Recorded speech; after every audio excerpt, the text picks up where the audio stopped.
से 14 फरवरी तक सड़क सुरक्षा माह के उपलक्ष्य में परिवहन विभाग एवं सूचना जनसंपर्क विभाग द्वारा जनहित में जारी।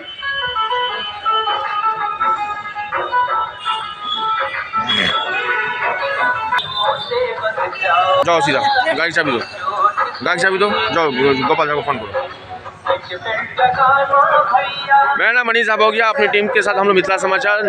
अभी जो हम लोग का लोकेशन है वो जिला प्रशासन मधुबनी द्वारा जनहित में जारी जो एक बैनर तले है सड़क सुरक्षा माह संकल्प ले यातायात नियमों का पालन करें। यहाँ कुछ ही दिनों में ये आपका लोकेशन दिनांक 15 जनवरी से 2024 से 14 फरवरी तक ये जो वैन है इस पे ये लिखा हुआ है। और ये सड़क सुरक्षा माह जरा सोचे बिना हेलमेट जाने जोखिम में क्यों पड़े, हेलमेट पे आपकी सुरक्षा क्यों है, दोपहिया वाहन चलाते समय।